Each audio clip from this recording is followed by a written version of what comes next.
Welcome Welcome. back. This is a new setting for us. Yes, new setting, new series. Is Julie here? And Leilani. Hello. We Nice are to be here for here. Free Our Mind Fridays. Yes, we are. Back at it. Yes, we are. For those who don't know, we started on our Instagram Live. And we just wanted to have folks like be accessible to anybody who's on the go, and just like to save and like and comment, just so we can be in your algorithm. We want to take it to the next level, basically. So here we are.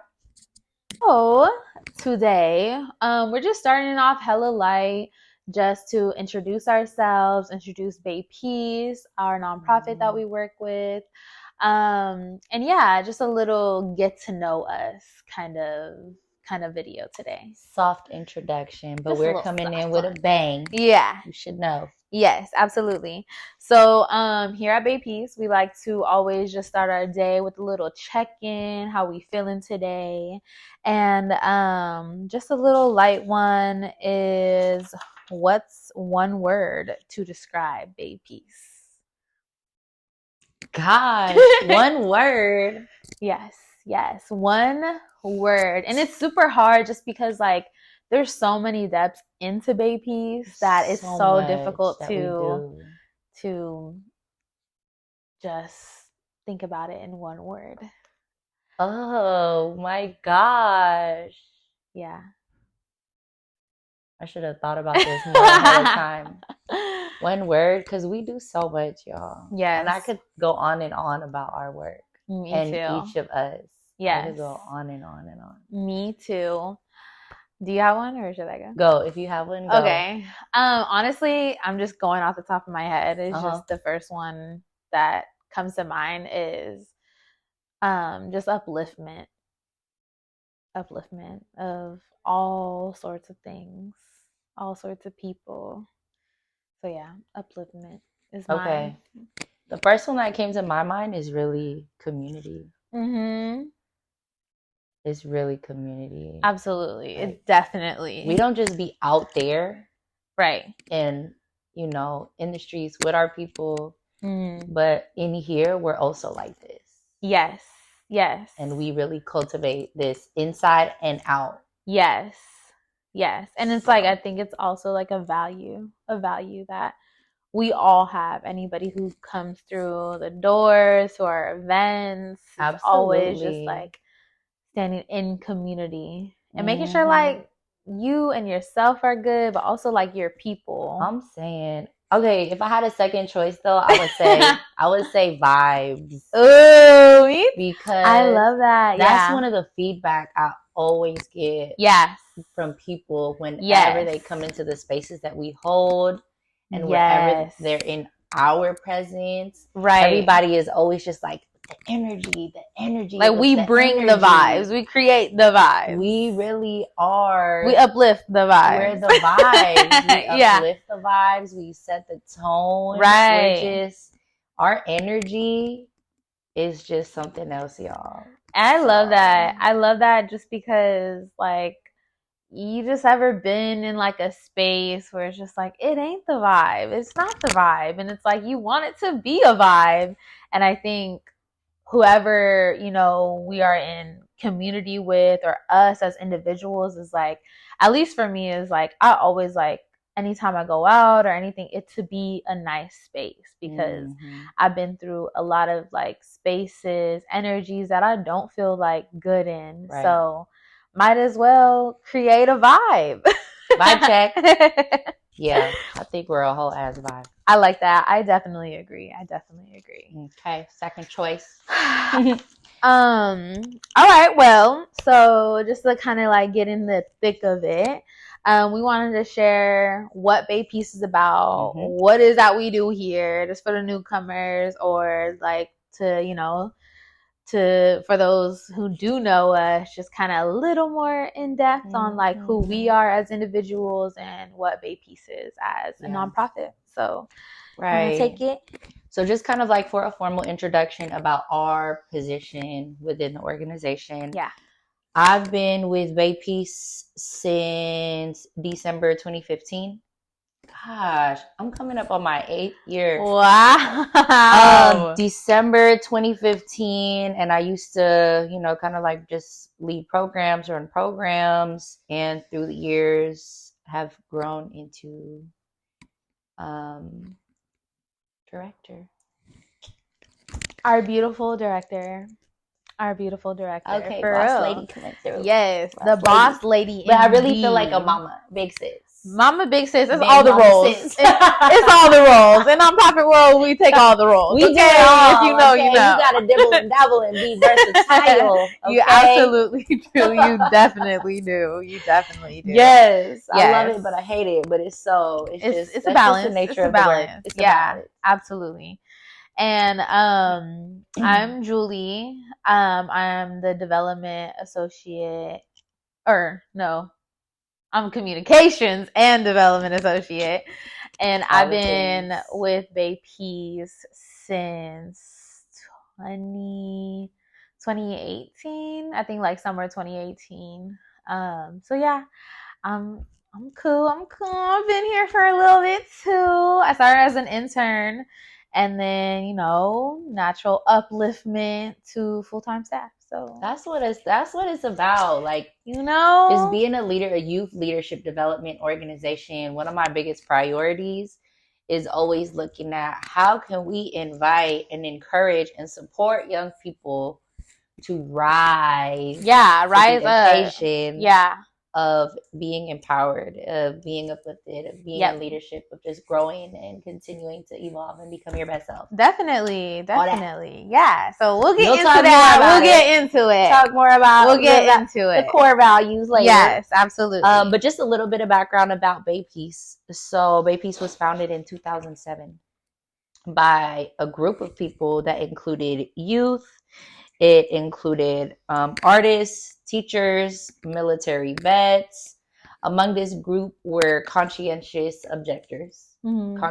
Conscientious objectors are individuals who refuse and object,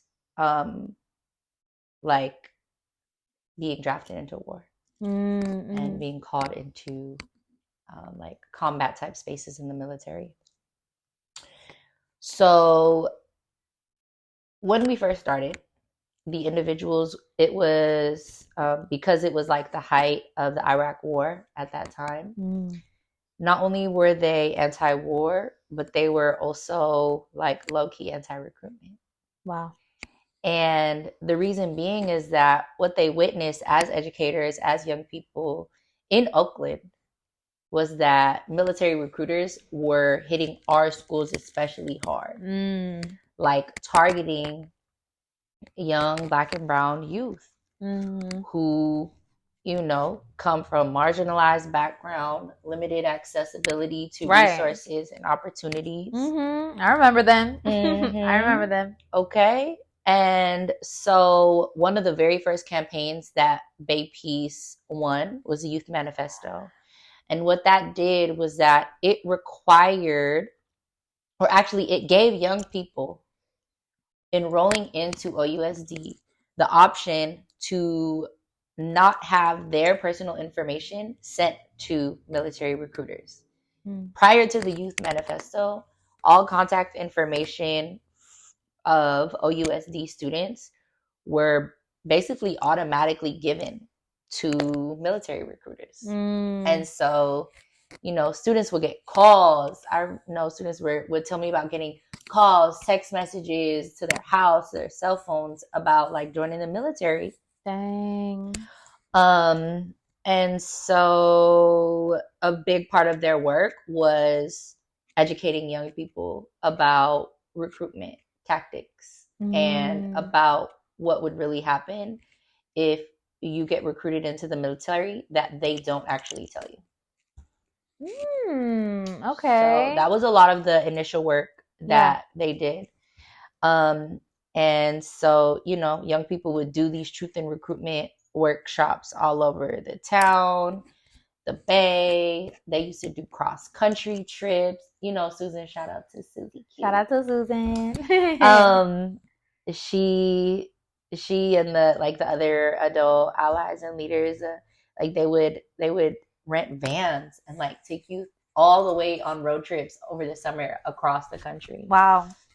Wow. Doing this type of work. And so, they did also a lot of collaboration and heavy partnership with organizations like Iraq Veterans Against War, now formerly known as About Face. And and they continue to do this work. And as of right now, we're one of the only, if I remember correctly, there's like maybe 2 or 3 nationwide. Wow. But one of the only, for sure, in the Bay, youth organizations that do demilitarization work. And maybe one of 3 in the country nationwide. Wow.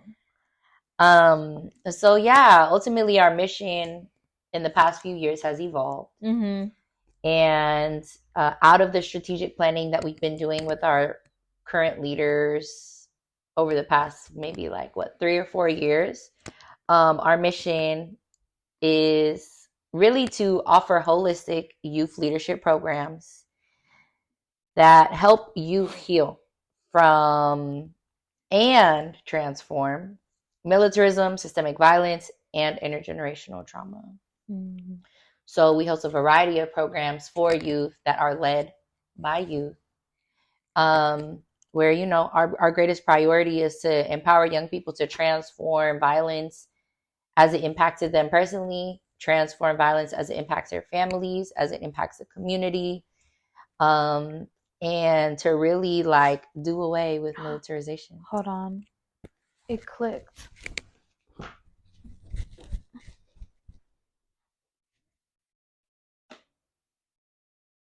Was it recording?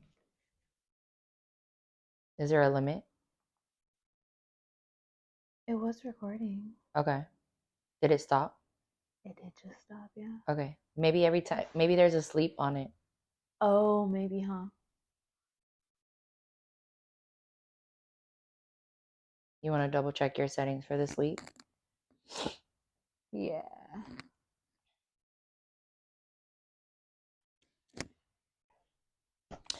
So over the past maybe 4 years or so, I've been doing strategic planning with our leaders every year to really refine our work because, over time things get dull. Yeah. And sometimes you need a little touch up. Yeah. And so through our strategic planning, our young leaders have been refining our mission, our vision, and our values. And as it stands now, our mission is to offer holistic youth leadership programs where we empower Bay Area youth to heal from and transform militarism, systemic violence, and intergenerational trauma. So we have a variety of different programs where we do vocational training for young folks to learn how to be organizers, learn how to be facilitators, learn how to do advocacy work.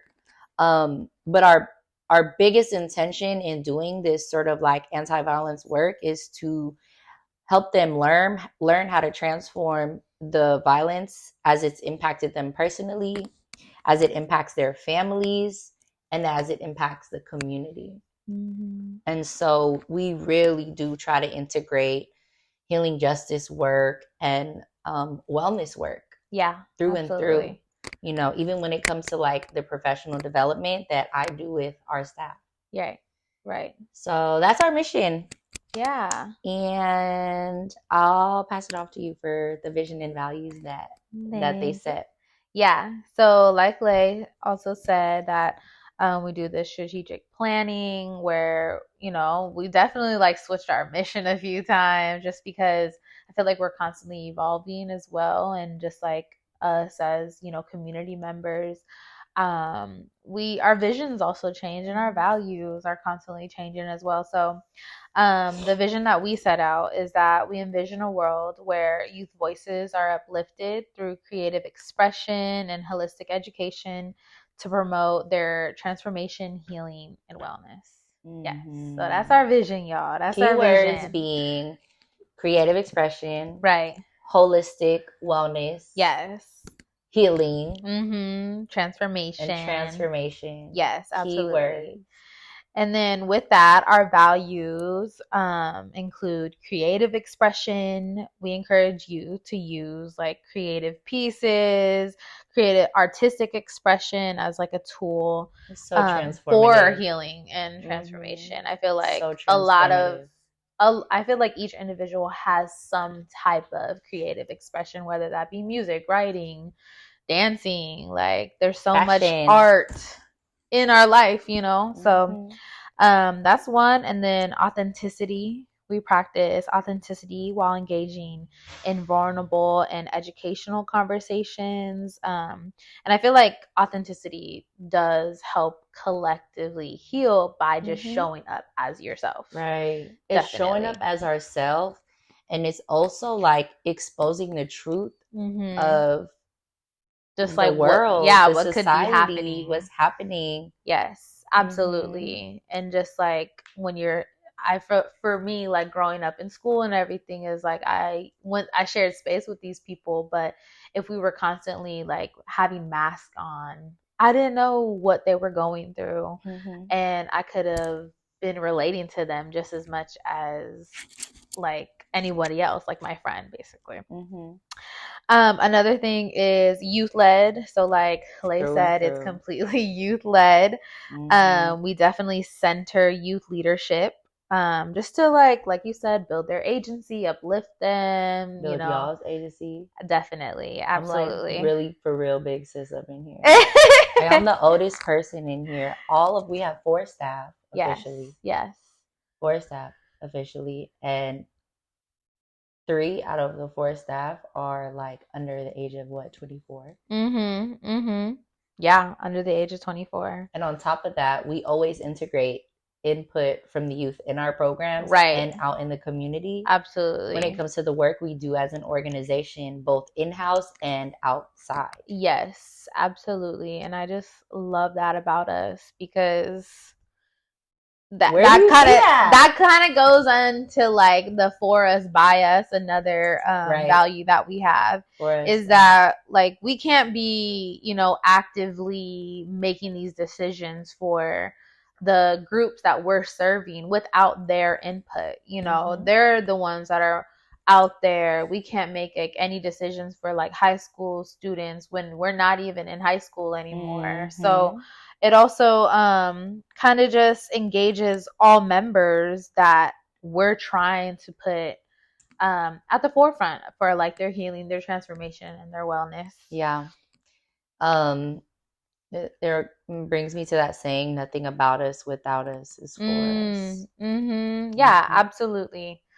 So yeah, I feel like that's maybe like my favorite one just because Really? it really shows how conscious and aware that we are of like what we're trying to do here. Mm-hmm. Um, Yeah. And I think in movement work, it's so important. Definitely. So important because there's this level of grit and Yeah. like this level of heart Yes. that people put into the work Right. when it's like you're doing something and you're contributing to something that is gonna impact you directly. Yes, absolutely. Definitely. And then lastly, our value is human dignity. So, you know, all of us, all of our members, all the people who we serve are considered marginalized people. And it's basically rehumanizing It is. ourselves by treating everyone honorably, Mm-hmm. respectfully, and just Mm-hmm. like no matter what the circumstances Yeah. are. No matter And what. no matter what. It's Yeah. hard. Yeah, it definitely is very, I think very that's my favorite hard. one. But I think when you have like human dignity at your forefront in like not even just the people who you work with or work for, but like when you go out on the streets and everything, Mm-hmm. a lot of the folks that we get in these spaces, they're just like anybody else on the streets that we, you know, run in at the grocery stores or have a little conversation with. And I think that human dignity really just paves the way of like really successful work, Mm-hmm. you know. Mm-hmm. It's a good Yeah. value to have in and outside the org. Exactly. I think having having a sense of dignity with and like inside and outside of our work, it gives us this level of poise, definitely, and composure that is hard to maintain in the face of conflict, in the face of stress, in the face of struggle. Yeah. But there's just something so powerful about being able to do that. It's like, you know, it shows discipline, it shows maturity, it shows poise, it allows us to have grace. Definitely. You know? Definitely. And like, even just our own experiences, you know, kind of working or meeting somebody who's really just like for the people, no matter what background, no matter how they act in. Right. It's just like very refreshing, especially in this day and age of like, you know, what ethnicity you are, or what race are you, or where'd you grow from, or whatever. And it's just like to have the human dignity of like, you're a human just like me, you know? And so it, like you said, it's very powerful to experience that and also hold that like within your personal way of living. Right. Now, don't get it twisted. We're real kind and real sweet and real dignified over here, okay? We don't take no Right. And with being human, having human dignity is also, you know, the boundaries of like what you need to have as a human as well, and being respectful no matter what the circumstances are. Don't get disrespectful around here. Do not. But yeah, that was a little background of Bay Peace. That's what we're about. We, like Lei said, we have holistic leadership programs. We have one in the summertime. We have one in the school year. And we're constantly always in community, either, you know, collaborating with orgs, hosting our own events.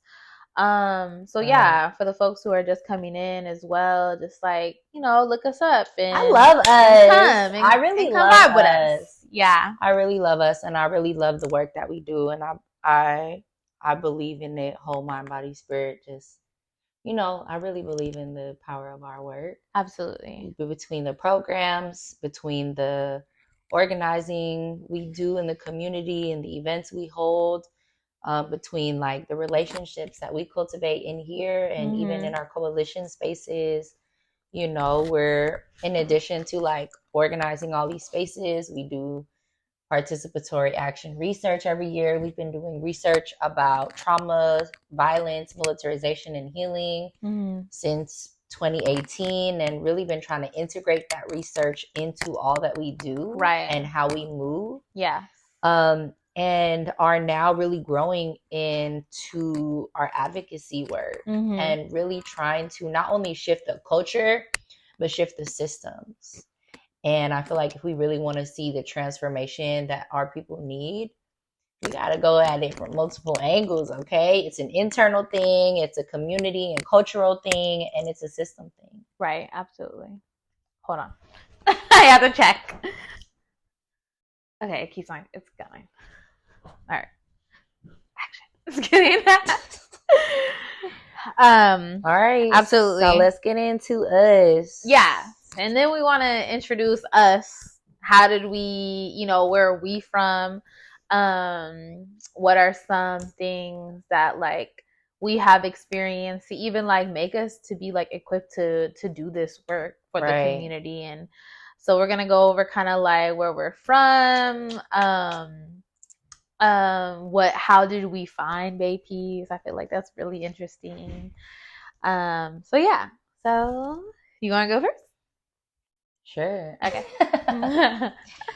Okay. I'm really excited about this episode because I feel like it's really gonna allow us to show why we're even positioned and like suited to do this work. Definitely.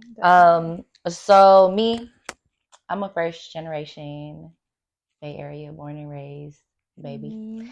I come from a family of immigrants. My family is from the Philippines, Baguio, Manila. And my mother came out here when she was 5. My dad was probably 7. And both of my parents are high school dropouts. My grandparents were educated though. in the Mm. Philippines. So I am proud to say that. Skipped a generation, but it's cool. It's all good. It's all good. And I was raised by my mom mostly. She was a single mother. It was me and my brother, my Kuya. Shout out to you, Kuya. Shout out to boy. Kuya. And my parents both struggled with like alcohol abuse and drug abuse. And there were things that like I witnessed and I feel like really influenced me. My dad has been incarcerated for the majority of my life. And so, my upbringing, I moved a lot with my mom having to get different jobs. I grew up very like working class. I had been to my whole life. I've probably been to, like, if I include college, like maybe 14, 15 different schools my whole life. Fourth grade. Wow. Fourth grade, I went to 4 different schools. Wow. Damn. And so, yeah, I was like a weird working socioeconomic class where I was like, we grew up on ramen, Vienna sausage, fam, hamburger helper. But my mom would always transfer me out of the district that I lived in so that I could go to a better school. Because we didn't always we lived in the worser districts. Yeah. And so I had that privilege of like, getting a decent education, but feeling really far removed from home. And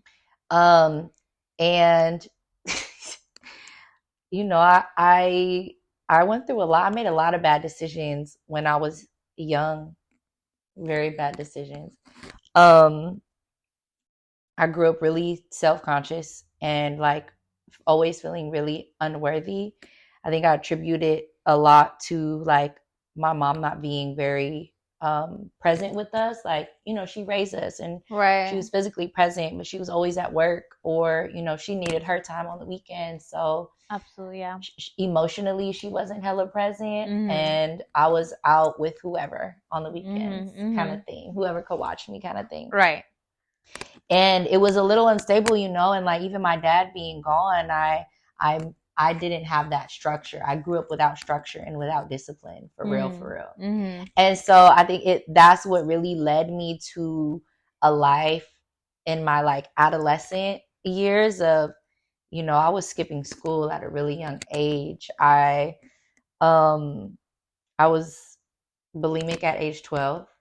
I had tried to commit soft suicide twice in my teenage years. And I say soft suicide because I popped bottles of pills. And I think that's soft suicide because it's like not like as it's like you do but you don't. Right. It was like I was like kind of taking it easy on myself. Right. But I was also cutting for a really long time in my high school years.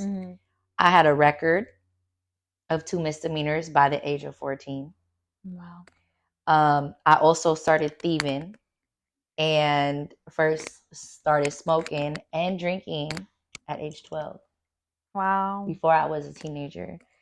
And so I think that I really like the decisions that I was making as a young person. I think really, really, if I continued down that path, I would have been in a very bad place right now.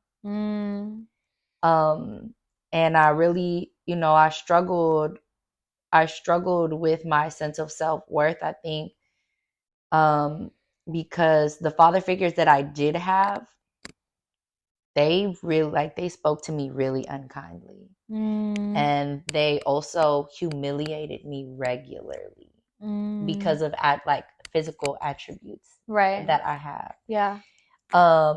And bless their hearts, I love them. And I think they did it unknowingly, right, not knowing how it would impact me long term. Yeah. And so, I think I did a lot of things for like attention. And I also, this kind of leads me to my why I do this work. Right. I had always led my life as a young person making decisions based on how I felt. What felt good to me. Yeah. Because at home, what I was like experiencing at home and with the people who were like my caretakers, it wasn't always a good feeling. Like I didn't Mhm. grow up feeling a sense of like joy and happiness and pleasure with Mhm. the people who mattered the most to me, who I Yeah. needed and looked up to the most. Yeah. And so when I was out in the world, that's what I was after. Yeah. I was after pleasure, I was after fun, I was after whatever made me happy. Right. And it wasn't a healthy way to like live life and make decisions. Of course I was a young person. I didn't know Right. any better. Right. Right. And I'm glad I'm like where I'm at now, but I think Yeah. I've evolved from that to learn not how to lead with my emotions, but now like lead with my heart Mm-hmm. and making decisions that are filled with purpose and that Yeah. are intentional. Right. Um, and that is not necessarily just about making me feel good, but also what makes like my collective and my loved ones also feel good, Yeah. and that's why I Yeah. always tell y'all that I always err on the side of less is more. Mm-hmm. Anytime y'all say you want to do something, I'm like, do you really? Are you sure Yeah. that's going to be what feels good for you? Right. um and so I think that when I think about what I've been through and the decisions that I've made, and like the ways that my upbringing has impacted me, I know there's so many young people that we work with that experience similar things. Definitely. Definitely. And that I want to be able to provide an opportunity and a space for young people to um, feel the weight of that shift. Yeah, Like absolutely. when you Yeah. begin to shift your mindset Right. to doing something that's more intentional, that's more purposeful, and that's Mm-hmm. not going to lead you down a negative path. Yeah. Because I for sure damn near could have been doing some other ass. Yeah. It's the like transformation of it all. Yeah. Definitely. And I think I always say that I didn't choose this life. Mm-hmm. This life chose me. Mm-hmm. Okay, God ordained and anointed me Yeah. Yeah. to be doing this work, because never did I ever imagine myself as a young person doing this work. I grew up wanting Right. to be a scientist. Oh wow, I didn't know Deadass, that. I proposed bioengineering. My first official job, I worked for the USDA. Wow, I did My not know that. dream job as a young person was to be a CSI forensic scientist. Oh my gosh, me too. You too? Yes. I swear to God, I wanted to be a scientist my whole life. That It is was always a so scientist. Crazy. I loved science. That is so crazy. Like that I was geeked out about science. Wow. And then I don't know, like doors and opportunities just continue to open for me. Yeah. I've danced my whole life. Since I Mhm. was 5. I was a dancer. Mhm. I was raised on the karaoke machine. Yeah, yeah.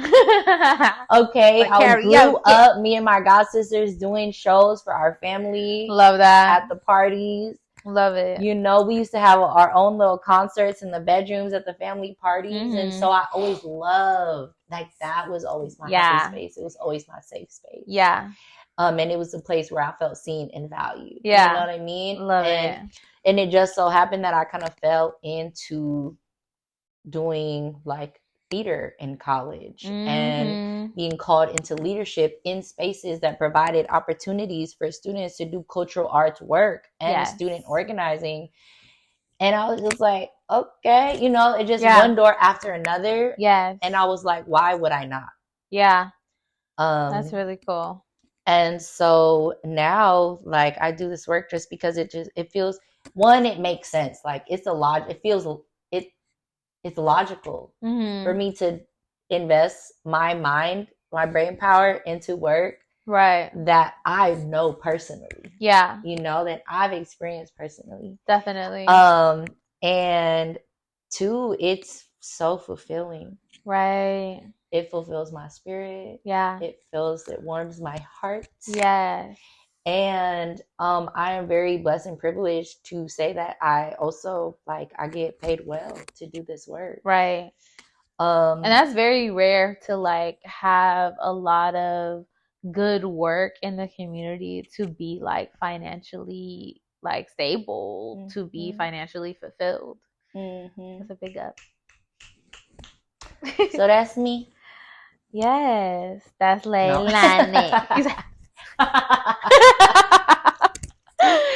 Nah, okay, I really do. I do really want to like just thank you for being like super vulnerable. You know, a lot of like the work.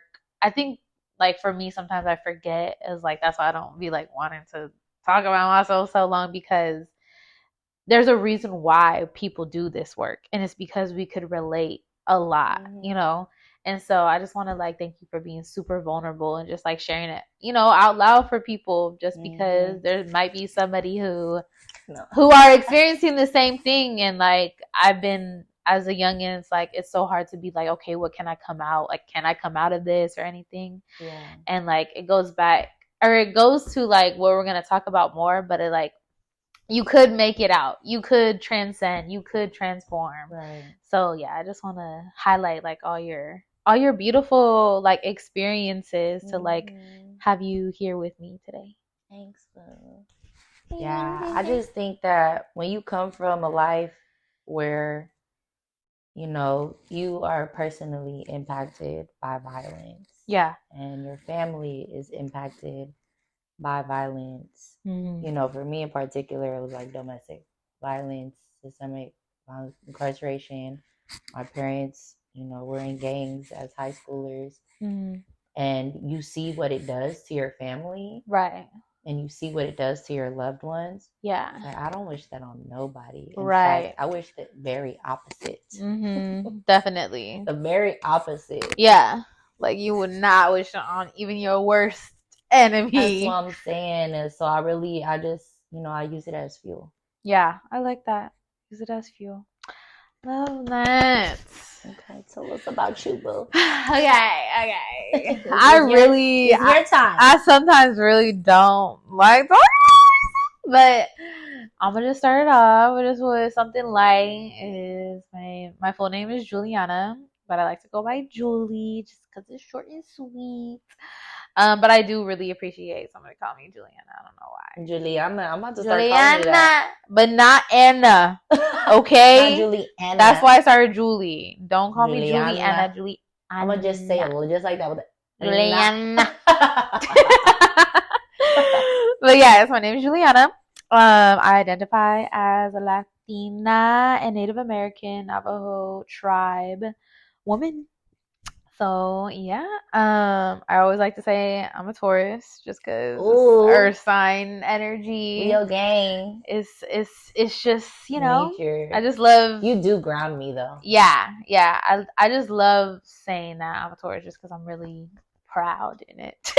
Yes, through and through. Right. True Taurus. I was born in Hayward, California. I grew up in Hayward, California, and hopping back between Hayward and San Leandro.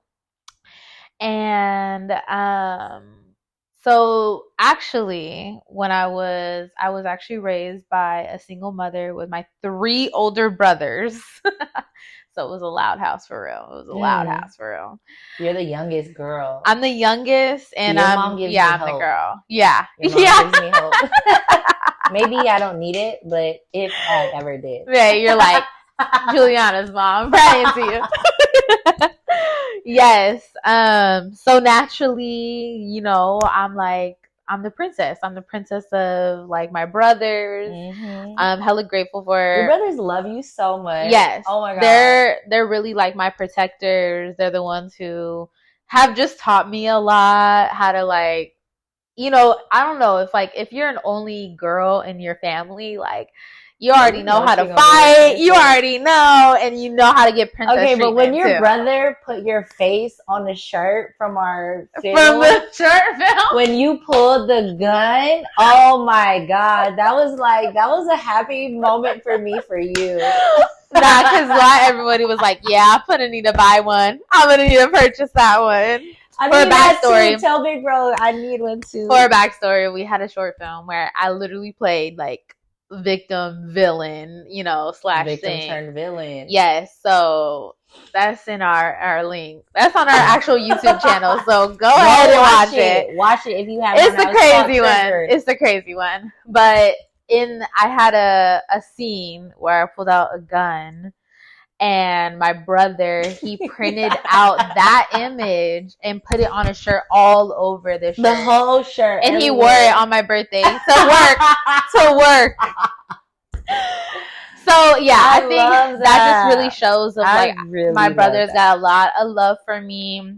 So yeah, kind of just growing up, my roots are in Hayward, California, but a lot of experiences that I just remember as a little kid.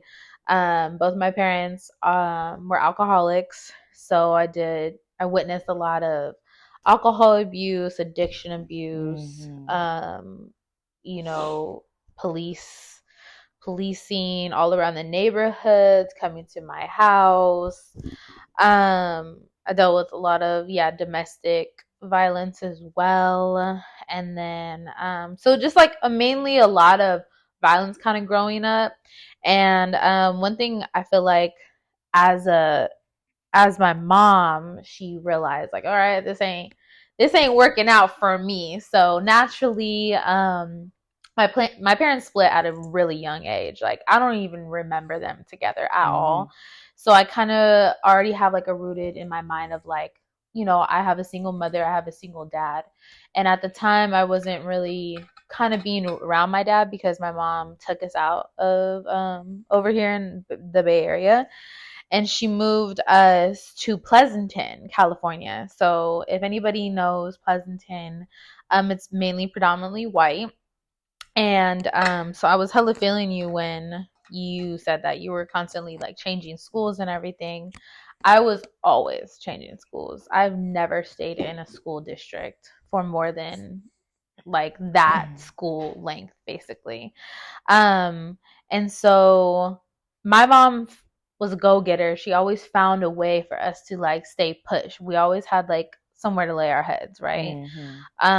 But it would be definitely different from the people who I went to school with. So like I was this like young Latina girl and surrounded by all these, you know, predominantly white folks, and they're like, oh, the new girl. Oh, like I felt like they were like, oh, she's different than us. Like, let's take her in, you know?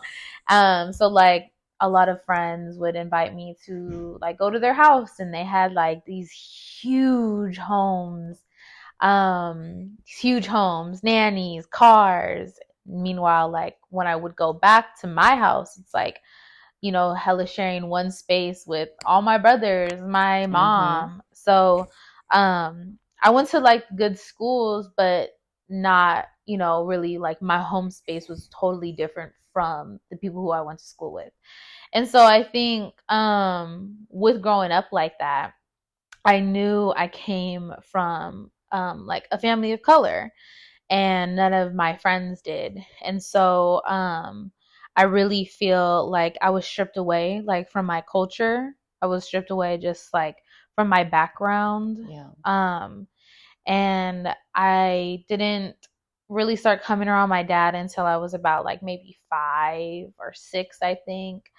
And I remember when I would go with my dad. Now he lived over here in East Bay. And so we would go to the parties, salsa dance, like eat some good ass food. All my cousins all over the place, you know. And that from a young age, that's when I started to feel really, really like that was a value of mine, was like family. If anybody knows me, like family is my thing. Like I can't be anywhere without family. And so it was a little bit difficult. I love that about you, by the way. Thank you. It was a little bit difficult just because when I would go back to my mom's house, I felt like my mom was always chasing the white way of living. Like always trying to fit in to, you know, white women and where they shop at and how they do dinner parties. And it was kind of like a, you know, I know that they'll accept us and everything, but I didn't feel like they were my people at all. I felt like I was always trying to maybe, hey Jay, go ahead. We'll cut it out. It's all good. Okay, nice.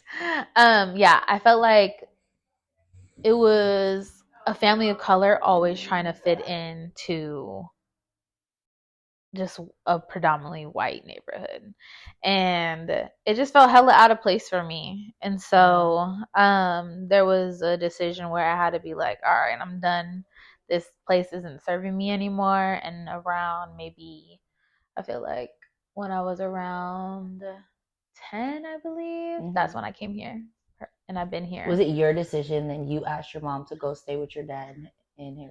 I did. Yes, I did. You and all your brothers? Did y'all go together? No. Over because of a lot of like abuse and a lot of violence within our home together, my brothers kind of like went out one by one kind of thing. On their own so thing. It was really just like me and my mom for a like big chunk of time. But I had to make the conscious decision of just like, I don't like being here anymore. It wasn't working. And you know, if any young folks like have tried to literally like stand up to your parent and everything, and let them know some real shit that they've been putting on the down under, like, it's gonna hurt them. And that was my first time ever standing my ground of like what I want. Okay. Yeah. Hit them double digits and said, it's time to put the foot down. That's that little Taurus baby, 10 years old. Okay, come on. It is. Never too early. It is. And so yeah, so that's when I started going to school over here. But I loved meeting folks out here the same like skin color as me, the same background as me. Of course, I was the new girl again, but it just felt a lot more welcoming. I didn't feel like this charity case that somebody wanted me to be around them just so they could feel better. You feel me? And so, and I got to like, I think what a lot of people don't know is like when you're around a lot of predominantly white friends, when you are a person of color, you try to alter like your body, your image. Like I thought, I like 5 years old, I thought I was like a little too big at 5 years old, you know? And with going over here to the East Bay, I was just like, it was so refreshing to like see body types like me, you know, and not being it so like taboo of like talking about it all the time, you know. It was just like really just living. Yeah. You had found that sense of belonging. Definitely. Here that you were missing. Absolutely. Definitely. And that's important. Yeah. Nobody wants to feel like an outcast. Absolutely like not. Like they don't belong. That's like one of the worst feelings. It is. And especially just like as a young person, you know, as like, a young person. There's something about feeling like you belong, and that almost makes us feel held. Yes. You know? It's like a really, really good hug. It's a really good hug. This is true. Yeah. It's a great analogy. Yeah. It's a really beautiful hug. But when I started kind of going into like my young womanhood, I experienced a lot of physical abuse, a lot of emotional abuse, and a lot of sexual abuse. And so I feel like all those things, I knew what was happening, but I didn't know like if I could, you know, help myself out. Basically, I didn't know how to help the situation.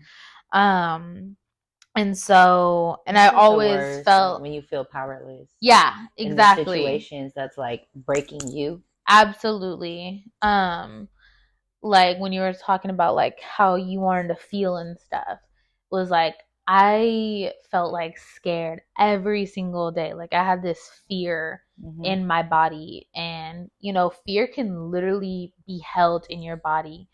And I feel like that's why I have like hella back problems now, just because like I never dealt with any of like the fear I held and stored in my body. And when you're like constantly feeling fear, it's very uncomfortable. Yeah. And so for sure. It's like silencing. It's like it's like hindering your body. It's like you're just tight all the time. Stifling. Yeah. Yes. I feel that. So, yeah, I always felt that way, and like you said, I was feeling powerless, and so, ever since I was about maybe 12, I always had really, really bad mental health. But as a young kid, I didn't talk to any about it. Like, I didn't even know anybody that was going through anything at the time. Yeah. I remember I did tell like my dad that like I was feeling these things, I was feeling suicidal. I was feeling like I just didn't want to be here anymore. I told him. As a Taurus, I told him. How did he respond? He didn't talk to me. He didn't talk to me. He sent my abuela to talk to me. And basically she just told me I need to go to church. Go talk to God. Go talk to God. Like don't come and talk to me. And that was the first time I ever felt silenced in my mental health. So, when you're like, I feel sad, okay, like, go talk to somebody else about it. Like that was the first time I ever felt silenced or like felt bad to be feeling all these like emotions. That's a horrible feeling. I feel like that was the first cycle of me always keeping silent. Right. Always keeping silent. Ooh, silence. Always not talking about how I'm feeling. And so naturally it did come out in skipping school, smoking. I was the same as you. I started smoking when I was around like 12 years old, and skipping school. And I did get caught with the police a few times and had to go to freaking court and everything at like young age of 15. And so I developed all these coping mechanisms to endure like that silence, endure that silence feeling, endure that fearness that I've stored in my body. It was a coping mechanism. Absolutely. And it was a negative coping mechanism. And yeah, so from at 15 to about 18, I did not want to live.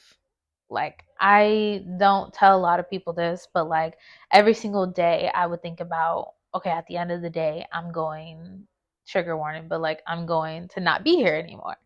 And so every single time, it was very severe, but it was also being in silent. Nobody knew what I was going through. And I felt guilty about that. Like every time I would think about, committing suicide or anything, I would feel hella guilty because I was like, yo, I didn't even tell nobody. Like, I can't do this. Like, I can't spring up on this shit, And this kind of goes into the why I do this work is when I had those thoughts of doing that, all my nieces and nephews came into my mind. And I was like, what example am I setting for them? What example what are they gonna be like? Oh, where's Juliana?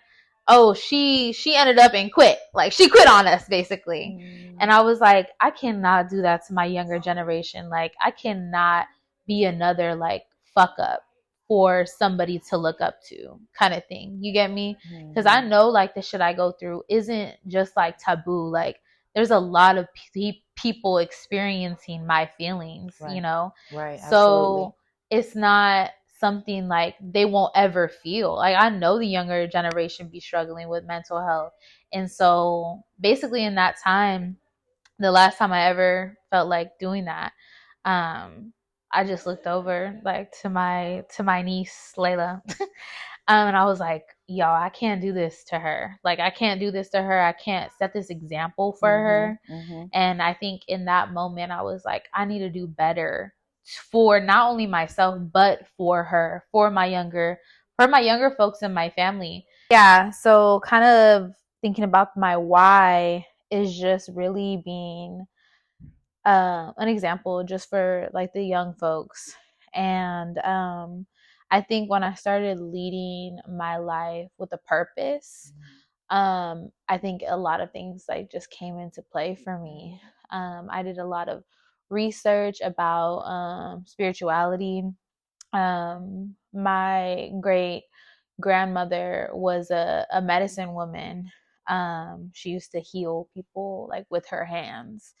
And I never knew her. And every time someone spoke of her, they like were speaking of her with like all this love and passion, and it was like, damn, I want like folks to talk about me like that. And I want to be able to not only just like help myself, but to help other folks. So I think when I started leading with a lot more spirituality and kind of doing my research on what it is, and like learning that it's not just this thing to learn about it, but it's also within me, it really healed my mental health. I really started my healing journey, kind of unraveling a lot of things that brought me like trauma, triggers. I had to flesh out those negative coping mechanisms. And I really just did like some nitty gritty work for me to be the woman I'm here with you right now.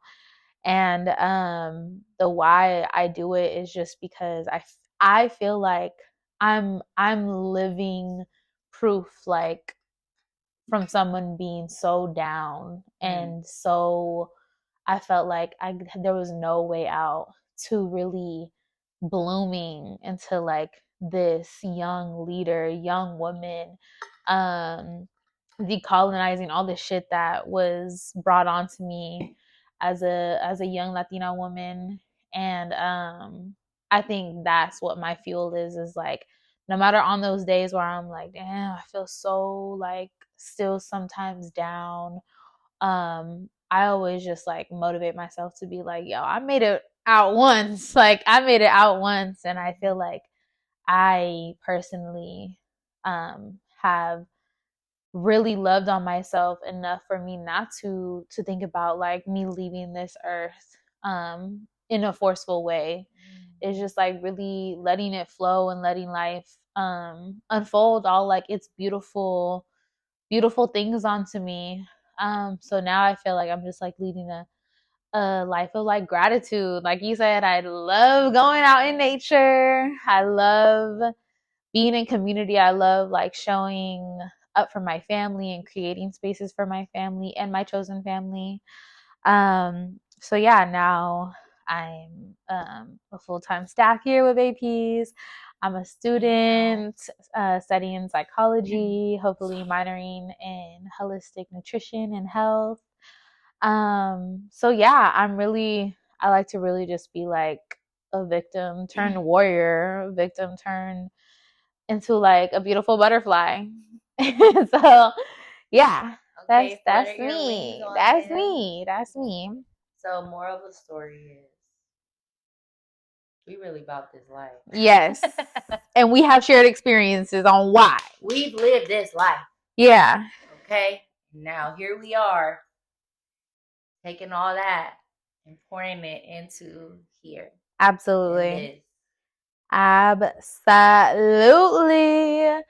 So yeah. I just gotta say, I'm so proud of you, and you know how much I love like that you just been here growing with us, and Yeah. like, you've been like one of my rocks like these past handful of years. Definitely. Definitely. I see you, girl. Yes, and I see you too.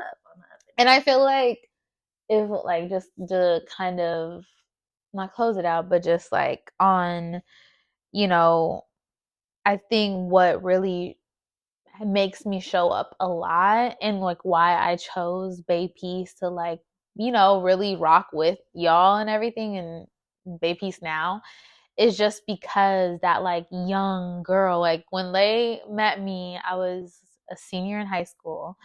And that was when I first was like, all right, I'm gonna be doing this. I'm gonna be doing this life shit. And I think one value that Bay Peace has, and that's why I chose upliftment for the word, was like you didn't shut me out just because like I was a youngin. you like asked me all these questions about myself or my interests. And I think as a young person is like really hard to have a like an older person hear us out and like really uplift us and relate to us. And then it didn't stop there. Like I wasn't just like my experiences anymore. It's like Lei basically was like, now you've experienced these things, like what's your strengths now, like let's work on your strengths. And I think it really just takes like someone believing in you to believe in yourself for real. Like it really does. Like we can't do this shit by ourselves for real. And so I think that's also why I choose to keep on coming here, keep on growing with y'all, and just be, like I said, that example for the young folks. So yeah, Yeah, I'm gonna girl. highlight that. You know, rocking with me, we gonna make some shit shake. Yes, absolutely. Make it all happen. We Yes. gonna make it do what it do. We gonna Yes. make it shake. We can make it happen, Captain. Yes. Okay. Yes, Keep it growing, absolutely. keep it glowing, keep it flowing. Uh-huh. All the things. Yeah. So now that we shared like a little bit about Bay Peace, about us, we kind of wanted to close it out. And just because, you know, we do highlight youth voices, we do highlight, you know, their experiences. And so I think a closing question was just like, what advice maybe we have to tell y'all or anybody who's just trying to figure out like their purpose, their work or career. Just because I feel like we've been through it. We've been through the ups and downs for real. So as you know, big sis, okay, mama bear, what's your advice to anybody who's trying to figure it out? My greatest advice, my biggest advice for young people trying to like find themselves and figure their lives out is to like be intentional. Don't just do shit to do shit. Right. Just for the fuck of it or just because it sounds fun or it sounds yeah. good. And I think in being intentional, that is really important to learn to listen to your intuition. Yeah. Because in our heads and in our minds, y'all already know we'll go off the wall and you know somebody will tell us something or do something and we thinking crazy shit. Yeah. So it's not always about what's in here. Sometimes it's about what just like there's sense, this this feeling, this intuitive knowing. Yeah. That like either this is something, this is a path or a course or an opportunity for you to follow, or it's not. Yeah. Yeah. You know? And so learning to listen to your intuition and being intentional with the decisions that you make and the life you're trying to create is so important. Know that your life is your greatest creation. Okay? No matter all the shit that you've been through, no matter what cards you've been dealt, at the end of the day, we have free will, we have choices. We are the creator of our lives. Absolutely. So let your life be your greatest, most magnificent creation. Yes. I love that. I love it. And I feel like too, it's like we live in it. Like Lei and I are here with y'all to show you like it's really possible. And I love that. And I feel like I'm kind of gonna answer like kind of similar, but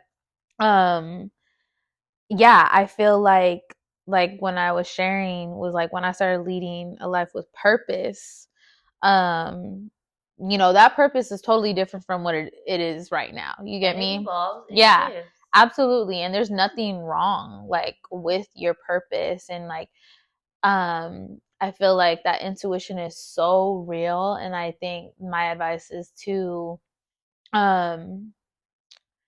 I think like from the experiences that we have, that's just not all what it comes out to be. I think you know, we might have experiences where, you know, someone lets us down or something, but I feel like getting up again and like choosing love and like you kind of repeating to yourself like I'm gonna be okay, like I'm gonna be cool no matter what. I feel like that helps significantly on just like manifestation and affirmations to yourself, just because in those times of doubts or those bad experiences comes something and you need to be there like for yourself, I believe. um and I feel like to kind of figuring out life is just like you said, like what makes you feel happy, like what makes you feel good, and being intentional on like what makes you feel good. And also, I guess another advice I always like to tell myself is like, if I'm uncomfortable, like with doing something new or talking to somebody who I really don't talk to or anything, it's like the most growth comes out of being uncomfortable.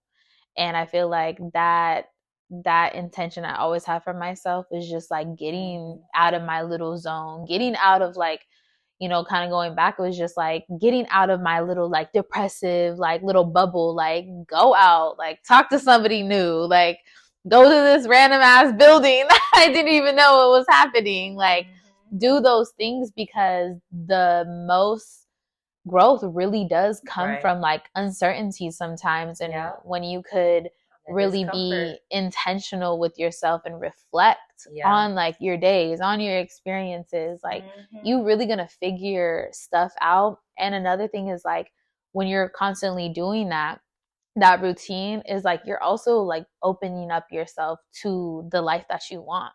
Right. Because we like to say like, oh yeah, we're open to it, but like we're really closed in.